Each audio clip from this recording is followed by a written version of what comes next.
Thank you, Senator Markey. Senator Rubio. Thank you. Mr. Murphy, you were, in your role at the time of, in the State Department, your role in October of 2016, you were in the bureau that oversaw East Asia. This was Myanmar or Burma was part of your portfolio. Is that an accurate assessment? Senator, I was in a different capacity than I am in now, but Burma was among the countries. Were you at that time the Principal Deputy Assistant Secretary for EAP? I was not. I was the Deputy Assistant Secretary. Okay. Right, Principal Deputy Assistant, or just irrespective. You were in that bureau. Let me ask you, what was your position at that time regarding imposing targeted sanctions on Burma and Burmese officials in the wake of the violence that took place in 2016? In 2016, sir, I was the Deputy Assistant Secretary of State for Southeast Asia. And I had an opportunity, in fact, to travel to Burma at that time and have made subsequent visits as well. The attacks that you are talking about and the violence did occur in 2016, again at much greater scale in 2017. This is not new. The Rohingya population has been, in my view, one of the most repressed, discriminated against populations anywhere in the world. And we have worked for decades on trying to protect their rights, help them achieve fundamental rights denied them, including the ability to... Mr. Murphy, I don't mean to be rude because I'll run out of time. I just wanted to know, what was your position? There was an internal debate within the administration. It's been documented between those in the Human Rights Department and those overseeing our diplomatic efforts. Can you tell us what your position was with regards to recommendations on whether or not to impose targeted sanctions on senior military leaders responsible for the abuses in 2016?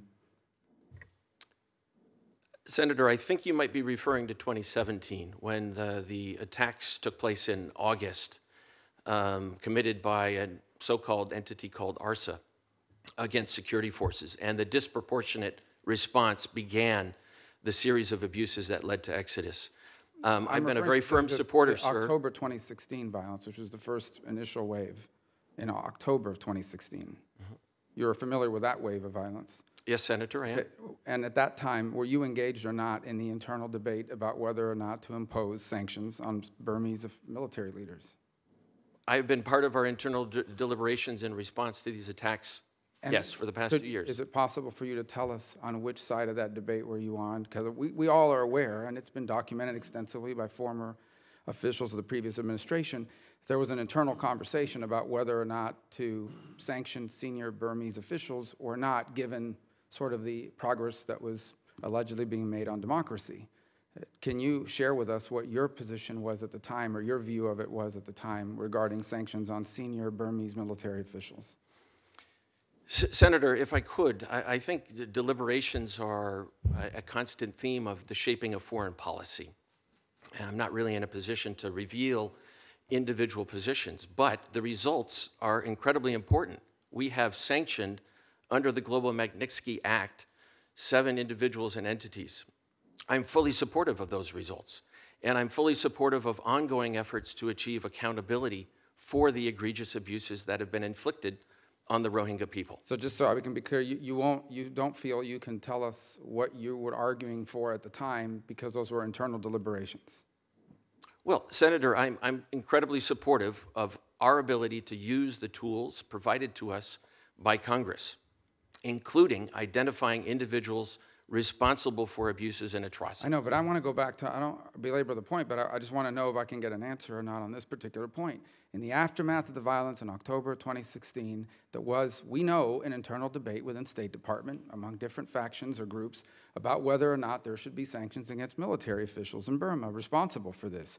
And there was one camp that was saying no, because we're making progress on democratization, we don't want to slow that down, and another group that was arguing human rights need to take precedence. And my question is, were you involved in that debate? I think you've told us you were involved in all the deliberations regarding Burma, and what at that time was your position? Not hindsight, but at that time. And I understand if you feel like you can't tell us what their position was because it was an internal deliberation, that's fine. I just want that question answered one way or the other. Sir, at no time have I been opposed to the use of any of the tools available to us. Okay, so sanctions or restrictions. so at no time did you oppose recommendations from within state and from outside human rights organizations to impose targeted sanctions on senior Burmese military officials. That's accurate? At no That's time? correct. Okay. That was the question I want to get an answer for. Thank you. Thank you, and I'll be brief back to Mr. Murphy. I just want you to explain kind of my line of questioning. We see it now even with the Saudi Arabia situation. There's always a tension between respect and defense of human rights and geopolitical reality. It's a constant balancing act. In the case of Myanmar, Burma, the previous administration made a decision that engagement would lead to democratic opening, and there were steps in that direction. And there was an argument that anything that disrupted that would be problematic because in the end, finding a more open space for the vast majority of the population was better than nothing at all. Embedded in it, of course, is this is a country that already has very significant ethnic divisions to begin with. And in the case of the Rohingya, frankly, they're hated by every sector of power there in sort of in a way that makes no sense in my mind and is certainly evil, but nonetheless, it manifested itself in this horrifying atrocity. From my perspective, when ambassadors, particularly in countries such as these, have a very important role to play in what they speak out in what they say, it sets the tone, and in many ways sets policy by their willingness to step forward. And we've seen in the past how courageous ambassadors have been able to set the tone at key moments within a country, which is why I ask this. It's important for me to know about nominees, how they balance these two realities. We do have to have realism in foreign policy, but we also have to infuse it with human rights, which I believe, frankly, is in our pragmatic interest, not to mention our moral interest, which is why, to me, it's so important. I recognize what the previous administration's decision was. I hope that in hindsight, some would reconsider whether there were some strategic mistakes made. And I don't hold the current administration blameless in that front. There's yet to be a determination made. You know, yesterday, and I think Senator Markey alluded to this already, the Public International Law and Policy Group, they said, with regard to the crime of genocide, this report concludes that there are reasonable grounds to believe the genocide was committed against the Rohingya. The U.S. Holocaust Memorial Museum published a statement yesterday that they believe there is compelling evidence that the Burmese military committed ethnic cleansing, crimes against humanity, and genocide against the Rohingya. So increasing number of groups have looked at the fact patterns that the State Department has available to them as well and concluded that genocide has been committed. And I understand that that terminology triggers all sorts of legal requirements and the like on international forums, but nonetheless, there has to be a decision made. So my question, I'm not even asking you what the recommendation is. I just want to know, has EAP made a recommendation to the Secretary on a determination with regards to genocide or the crimes committed? I'm not asking you to tell me what the recommendation is, because I understand that's an internal deliberation. Could you tell us if a recommendation has been made, or do you know if a recommendation has been made? Senator, first, I appreciate the attention you give to human rights and I think more broadly democracy. I share that need to prioritize these issues. It's defined my entire career. I lived in Burma a decade and a half ago under that country's military rule, and the Burmese people and the United States does not want to see a return to that kind of authoritarian governance situation. With regards to what we call the atrocities that have taken place inside Rakhine State, I noted the determination that ethnic cleansing occurred, and we are in hot pursuit of full accountability for those abuses and atrocities. That does not preclude other determinations that are available for a Secretary of State, for example, crimes against humanity or genocide. We continue to gather all information. The report that you cite feeds into that body of information about what transpired and where and when inside Rakhine State. We will continue to avail ourselves of those tools and those possibilities going forward. But that specific question about whether a recommendation has been made, is that something you cannot answer? If a recommendation has been made to the Secretary on a determination yet? Again, I'm not asking for what the recommendation is, just whether one has been made or not. Sir, I think I'm in a best position to tell you that there are robust deliberations and discussions inside the State Department with other agencies to help shape and inform our policies, make these determinations. Nothing has been ruled out about future determinations. We are solid in the fact that ethnic cleansing took place, which is no small matter, and it allows us to remain very, very firm in pursuit of full accountability, working with our partners UN agencies, stakeholders inside the country. Yeah, if I may just follow up, Mr. Chairman, I just want to follow up on Senator Rubio, because I do agree with him very strongly that it's important to know whether this administration thinks it's ethnic cleansing. Is it a crime against humanity? Is it genocide? And what is the plan this administration has to release that determination? Because a lot of the policy that we have in our country and the way the rest of the world is going to view this government in Burma is going to depend upon the judgment that is made. So it hasn't been made, and I agree with Senator Rubio very strongly that this is a very important determination. I feel strongly that it's genocide, but to the extent to which this administration must speak, Secretary Pompeo was repeating what Secretary Tillerson said about ethnic cleansing. But I think the plan is actually something that goes beyond that, and I just would like to echo the thought of Senator Rubio. Yeah, I'm going to go out on a limb here and suggest that the question Senator Rubio asked was not answered. I would just encourage you in the coming days to answer the question. I think it's a pretty clear question. The question is, if you were in a capacity in your previous role to make a recommendation to the Secretary about the violence and activities against the Rohingya in Burma, whether that is ethnic cleansing, whether that is genocide, and what recommendations you have made to the Secretary and how to respond. Is that correct? It is, and look, I on the one hand appreciate the idea that when you work someplace and you've made recommendations, but there hasn't been a final decision made, to announce that publicly at a forum ties the hands of the Secretary. So I respect that part. That's why I didn't ask what the recommendation was. On the other hand, when a decision is made, assuming, for example, that they decide not to determine it's genocide, they're going to say it was based on the advice of professional staff who looked at it.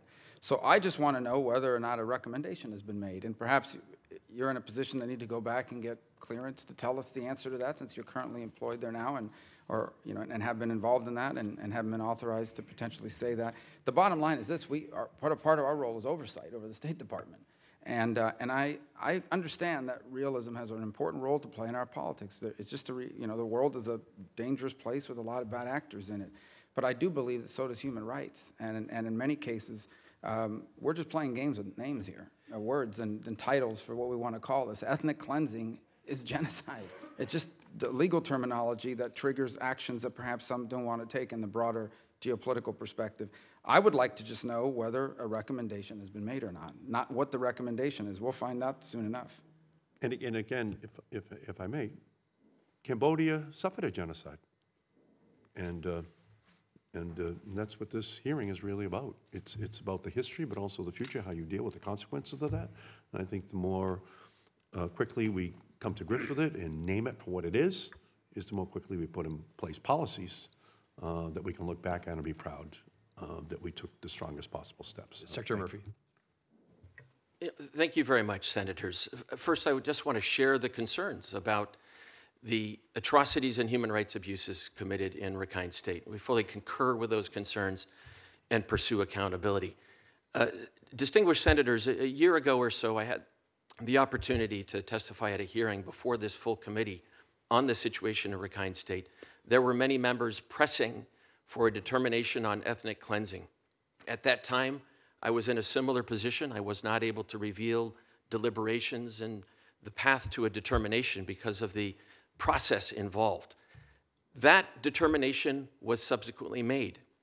Ethnic cleansing. I am now in a position to say we fully supported that across our building, including within the East Asia and Pacific Bureau. I hope you will be fair to me now with regards to any subsequent determinations. Those are not ruled out. Inside our department, we have many experts, many more, far more versed on the legal aspects with regards to a determination of crimes against humanity or genocide. Those deliberations continue, and I think, Senator Rubio, you're correct. We don't want to tie the hands of our Secretary of State. He needs the ability to hear all information, explore all information. We will continue to gather facts as they become available. Remember, Rakhine State is a part of that country largely off limits to humanitarian assistance and international media. We're pressing for that kind of access. We take on board all the reports available, and we will pursue regardless of where determinations go. The fact that ethnic cleansing has taken place, we've made that determination. That's incredibly serious. We know abuses took place and atrocities, and we won't stop until we achieve accountability. We will pursue all efforts. Secretary Murphy, I just would encourage you to continue your conversations with Senator Rubio until he gets an answer that he can work with. If I may, Mr. Chairman, just to point out, the idea that that part of the country is off limits to humanitarian assistance, aid, and human rights observers is pretty clear evidence that there's something going on there. It reminds me of why the Saudis didn't want to give the Turks access to their consulate for a number of days until the cleaning crew got there. That alone is pretty indicative of. And Secretary Murphy, remind me, you yourself were denied access to Rakhine when you visited several years back. Is that correct? No, sir. I did have access to. Where were you denied? I went to Sittwe, yeah, the capital of Rakhine State, and the environs. In past decades, I have been able to visit northern Rakhine State, where I could see firsthand, almost 20 years you were ago, the denied treatment of access the in Rohingya. certain areas, though, correct? Your visit several years ago? No, sir, not me personally. Okay. I did access refugee camps in the vicinity of Sittwe in Rakhine State. At that time, those were our requests. Yeah. Is that after 2016? Yes, sir. What was the last time you had access to the area? In 2017, roughly October 2017. And you were not denied, for whatever reason, I apologize if I had that wrong. I was thinking that you were denied access. I'm sorry if that's incorrect. No, sir, that is incorrect. There may have been some media reports that speculated that at the time, but we were not denied where we made the request to go. Now, I want to clarify, Senator, there has been humanitarian access, some media access. We find it inadequate. We'd like to see more. Our ambassador to Burma, Scott Marciel, has been able to go to Rakhine State, including northern Rakhine State, and for that matter, other parts of the country that are experiencing conflict as well. Just this week, he was in northeast Burma, where Kachin State and Shan State continue to suffer from internal conflict. Thank you.